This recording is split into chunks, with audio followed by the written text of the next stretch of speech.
Welcome to Khyati connects. నేను మీ విద్య.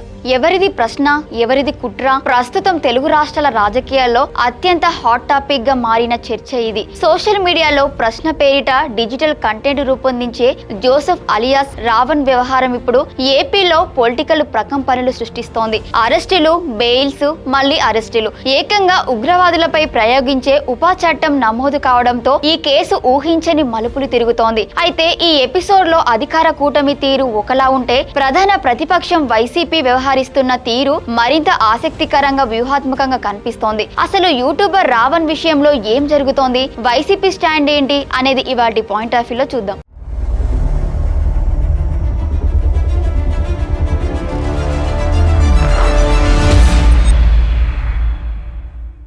AP deputy CM Pawan Kalyan పై అనుచిత వ్యాఖ్యలు చేశారన్న ఆరోపణలతో యూట్యూబర్ ప్రశ్న రావణ్ అలియాస్ జోసెఫ్ ను పోలీసులు అరెస్టు చేసిన విషయం తెలిసిందే.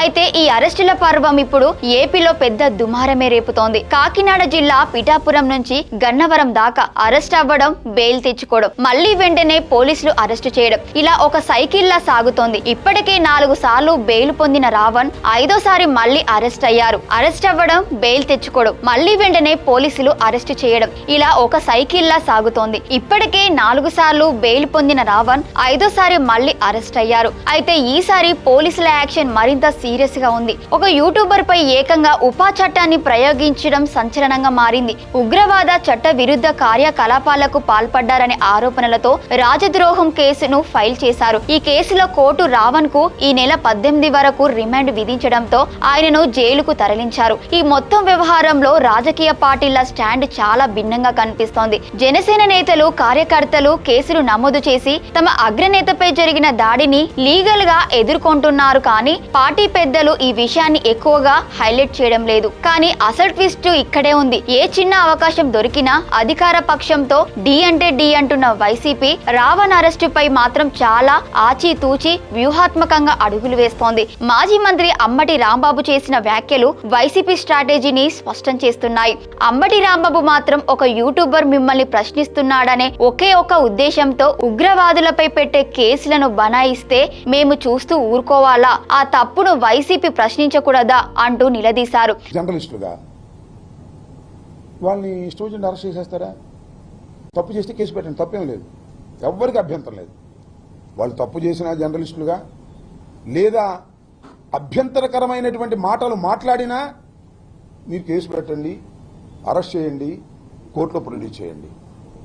దీనికి ఎవ్వరూ అభ్యంతరం పెట్టరు. కానీ మీరు చేస్తున్నది ఏమిటి? ఇక్కడే మేము అభ్యంతరం పెడుతున్నాం. వైఎస్ఆర్ కాంగ్రెస్ పార్టీ ఇలాంటి ప్రక్రియని వాళ్ళ ఐడియాలజీ పక్కన పెట్టండి.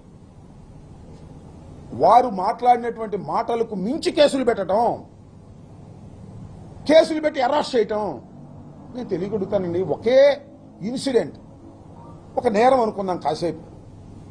ఆ నేరం మీద ఎన్ని కేసులు పెడతారండి ఈ రాష్ట్రంలో? ఎన్ని కేసులు పెడతారు? నా మీద 36 కేసులు పెట్టారు. కోర్టు ఏం చెప్పింది?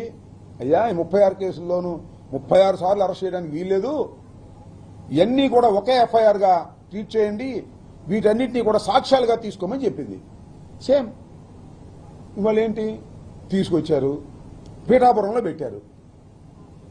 ఎవరిని? ప్రశ్నారావణ్ణి పిఠాపురంలో పెడితే పిఠాపురం కోర్టు వారు అబ్బే ఈ కేసు అరెస్ట్ చేసేది కాదు అని వదిలేశారు. ఈ కోర్టు వదిలేసిద్దా, ఇంకో కోర్టుకు వెళ్దామని చెప్పేసి అదే కేసులో మళ్ళీ అరెస్ట్ చేశారు. తీసుకెళ్లి సర్పవరంలో అరెస్ట్ చేశారు, అక్కడ కోర్టులో పెట్టారు. వాళ్ళు కూడా అన్నారు అయ్యా ఈ కేసు ఏమీ లేదు తీసేయి అన్నారు. అయ్యారా ఆగలా, మళ్ళీ మచిలీపట్నం తీసుకొచ్చారు. మచిలీపట్నంలో మళ్ళీ అరెస్ట్ చేసి కోర్టులో పెట్టారు.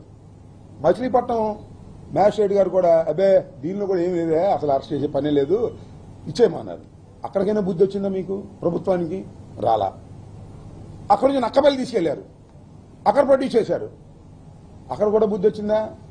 అక్కడ కూడా అబ్బే ఇది అరెస్ట్ చేసే కేసు కాదు, వదిలేయమన్నారు. అప్పుడు అసలు కేసే మార్చేశారు. 4 కోర్టులో పెడితే ఒక్క మ్యాజిస్ట్రేట్ కూడా మాకు రిమాండ్ ఇవ్వలేదు, కాబట్టి ఈ సెక్షనే మార్చేద్దాం అన్నారు. అది అట్లా పెడదాం. ఈ 4 పోలీస్ స్టేషన్లు ఏం చేశారండి? పోలీస్ స్టేషన్లో ముద్దాయిగా ఉన్నటువంటి రావణ్ణి దాడి చేసి కొట్టాలి, చంపాలి అని ప్రయత్నం చేస్తే ఎక్కడికి వెళ్తుంది ఈ రాష్ట్రం?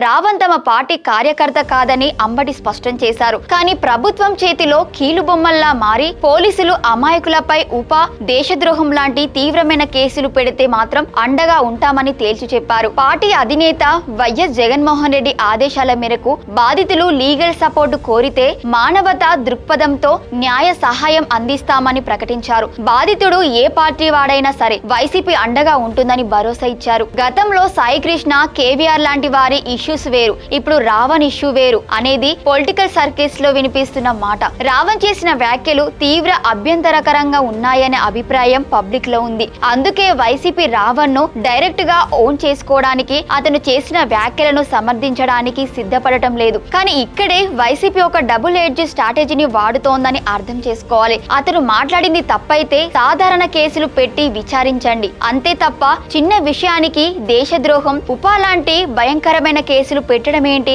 అని వైసీపీ ప్రశ్నిస్తోంది. అంటే తప్పును ఒప్పుకోం, కానీ ఆ తప్పుడు అడ్డు పెట్టుకుని ప్రభుత్వం అన్యాయంగా కక్ష సాధింపుకు దిగితే మాత్రం వదిలిపెట్టామనే బలమైన సంకేతాన్ని ప్రజల్లోకి పంపే ప్రయత్నం చేస్తుంది వైసీపీ. మొత్తానికి రావణ్ వ్యవహారం ఏపీ రాజకీయాల్లో వాక్ స్వేచ్ఛ, చట్టాల దుర్వినియోగం, రాజకీయ కక్ష సాధింపు అనే 3 కోణాల్లో తీవ్ర చర్చకు దారితీసింది. కూటమి ప్రభుత్వం ఈ కేసును ఎంత సీరియస్ గా తీసుకుంటుందో ప్రతిపక్షం వైసీపీ కూడా దాన్ని అంతే వ్యూహాత్మకంగా ఎదుర్కొంటూ ప్రభుత్వ తీరును ఎండగడుతోంది. ఈ పొలిటికల్ మైండ్ గేమ్ లో పై చేయి ఎవరిదవుతోందో వేచి చూడాలి. Thank you for watching Khyati connect.